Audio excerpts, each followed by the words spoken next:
வருடம் பூரா நீங்க மாலை போட்டாலும் சரி, ஏதோ ஒரு வகையில நீங்க மது அருந்தாமல் இருக்கணும். மது அருந்தாமல் இருப்பது எல்லாம் ஒரு பரிகாரமா என்று கேட்பதற்கு ஒரு சிரிப்பாக இருக்குது இல்ல உங்களுக்கு? புதிதா ஒரு விஷயம் சொல்லும்போது, சித்தனை பித்தன் என்றுதான் இந்த உலகம் சொல்லும். அதே போல இயற்கை ஜோதிடத்தில் எளிய முறை பரிகாரத்தைக் கண்டு நிறைய பேருக்கு சிரிப்பு தான் ஆரம்பத்தில் வரும்.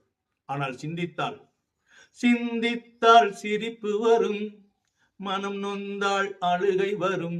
இதை அடுத்தவன் சொன்னால் கசக்கும், அதை அனுபவத்தில் வந்தால் இனிக்கும். நீங்கள் முடிந்தால் இந்த பரிகாரத்தை செய்து பாருங்கள். மது அருந்துவர்களுக்கு தான் இந்த செய்தி, எல்லோருக்கும் அல்ல. முடிந்த அளவுக்கு ஒரு மாதத்திற்காவது நீங்கள் மது அருந்தாமல் இருந்து பாருங்கள். நிச்சயம் அதன் பலன் கிடைக்கும். அதே பீடி சிகரெட்டு ஆன்ஸ் புகையிலை போடுகிறவர்களும் அதை நிறுத்தி பாருங்கள். ஒரு மாசத்துக்குள்ளேயே உங்களுக்கு நல்ல ஒரு பலன் கிடைக்கும். இரண்டாவது பரிகாரமாக, அக்கம் பக்கத்தினர், பொதுவாக எந்த ராசியாக இருந்தாலும் சரி, எந்த இனமாக இருந்தாலும் சரி, எந்த ஜாதி மதமாக இருந்தாலும் சரி, எந்த ஊரா இருந்தாலும் சரி, இந்த அக்கம் பக்கத்துக்காரங்க அவ்வளவு சீக்கிரம் சிலருக்கு தான் ஒத்து போவார்கள். நிறைய பேருக்கு ஒத்து போக மாட்டாங்க. நம்ம நாட்டின் முதலமைச்சராக இருந்தால் கூட அக்கம் பக்கத்தில் இருக்கிறவங்களுக்கு சாதாரணமாக தான் தெரியும். அப்படிப்பட்ட அக்கம் பக்கத்தினருக்கு, அதிலும் ஏதாவது வறுமைப்பிடியில் இருக்கிறவர்களுக்கு நீங்கள் ஏதாவது ஒரு உதவி செய்ய வேண்டும். அவர்கள் இதுவரை உங்களை புரிந்திருந்தாலும் சரி, புரிந்து கொள்ளாமல் இருந்தாலும் சரி, வாண்டடாக நீங்க அவங்களுக்கு, உங்களுடைய கீழ் நிலையில் இருக்கிறவங்களுக்கு, அப்படி இல்லை என்றால் உங்களுடைய வேலைக்காரர்களுக்கு நீங்கள் ஏதாவது ஒரு உதவியை செய்ய வேண்டும். இது மிகப்பெரிய ஒரு பரிகாரம்.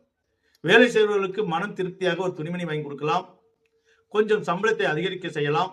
எதை செய்தால் மனம் மகிழ்ந்து உங்களை ஆசீர்வதிப்பார்களோ அதை நீங்கள் செய்ய வேண்டும். அவர்கள் சிறு வயதாக இருந்தாலும் சரி, அந்த மனசார எங்க முதலாளி பரவாயில்ல அப்படின்னு அந்த ஒரு சொல்லு வரணும் அவங்கள்ட்ட இருந்து.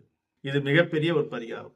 மூன்றாவதாக, சகோதரர் அல்லது சகோதரிகள், உங்களுக்குள் ஏற்கனவே சண்டை சச்சரவுகள் இருந்தாலும் இந்த காலகட்டத்தில் நீங்க வாண்டடாக அவங்களிடம் சுமூகமாக பேச முயற்சிக்கணும். இந்த 3 பரிகாரத்தை மட்டும் நீங்கள் நேர்த்தியாக செய்துவிட்டால் உங்கள் தலைமுறைக்கே சொத்து சேர்ப்பது மட்டும் இல்லாமல் உங்க மனசுக்கு நிம்மதியான சூழ்நிலைகள் எல்லாம் நடக்கும்.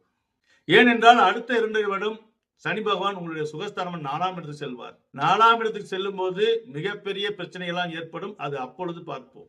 அப்படிப்பட்ட பிரச்சனைகளை சமாளிப்பதற்கு எந்த ஒரு விஷயமும் வருமுன் காப்பமாக இருக்க வேண்டும். இயற்கை ஜோதிடத்தில் வருமுன் காப்பம் என்ற ஒரு திட்டம் அறிவித்திருக்கிறோம். இதுவரை எந்த ஜோதிட குருமார்களும் எந்த மகான்களும் அறிவிக்காத ஒரு விஷயம். நீங்கள் விருப்பப்பட்டால் அந்த வருமுன் காப்பம் திட்டத்தில் இணைந்து கொள்ளலாம். அது என்னவென்று தெரிந்து கொள்ள ஸ்கிரீனில் தெரியக்கூடிய நம்பருக்கு கால் பண்ணுங்கள். விருப்பம் இருந்தால் அதில் இணைந்து வாழ்வில் பலம் பெறுங்கள். நீதிக்கும் நேர்மைக்கும் சொந்தக்காரராகிய மகர ராசியில் பிறந்த ஆண் பெண் அனைவருக்கும் இந்த சகாய சனியால் இறைவன் சகாயமாக எல்லாம் வாரி வழங்க வேண்டும் என சொல்லி மீண்டும் அனைவருக்கும் என் நெஞ்சார்ந்த வணக்கத்தை தெரிவித்துக் கொள்கிறேன்.